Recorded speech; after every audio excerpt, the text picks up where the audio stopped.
یا نبی سلام علیکہ۔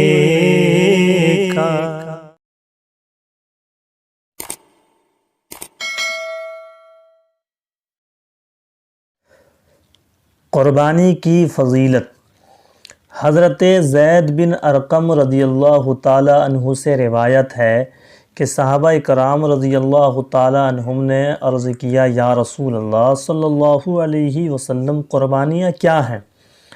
آپ صلی اللہ علیہ وسلم نے فرمایا کہ تمہارے باپ حضرت ابراہیم علیہ السلام کی سنت ہے۔ صحابہ کرام رضی اللہ تعالی عنہم نے عرض کیا، یا رسول اللہ صلی اللہ علیہ وسلم، اس میں ہمارے لیے کیا ثواب ہے؟ آپ نے فرمایا، ہر بال کے مقابلے میں نیکی ہے۔ لوگوں نے عرض کیا، اور کیا حکم ہے؟ فرمایا، ان کے ہر بال کے بدلے نیکی ہے۔ اس سے پتہ چلا کہ قربانی کے جانور کے ہر بال کے بدلے میں قربانی کرنے والے کو نیکیاں حاصل ہوتی ہیں۔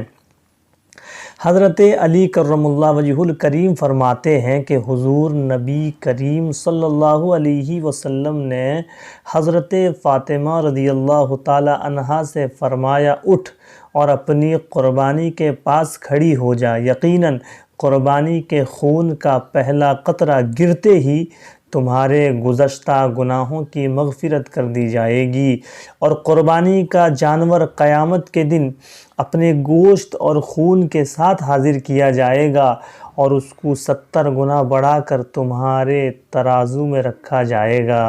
سبحان اللہ۔ طبرانی شریف میں حدیث مبارکہ ہے، حضرت ابن عباس رضی اللہ تعالی عنہ سے روایت ہے، حضور صلی اللہ علیہ وسلم نے ارشاد فرمایا، جو روپیہ عید کے دن قربانی میں خرچ کیا گیا اس سے زیادہ کوئی روپیہ پیارا نہیں۔ سبحان اللہ۔ اور حضرت ابو ہریرہ رضی اللہ تعالی عنہ روایت کرتے ہیں کہ حضور نبی اکرم صلی اللہ علیہ وسلم نے فرمایا، اپنی قربانیوں کے لیے عمدہ جانور تلاش کرو، کیونکہ وہ پل صراط پر تمہاری سواریاں ہوں گے۔ سبحان اللہ۔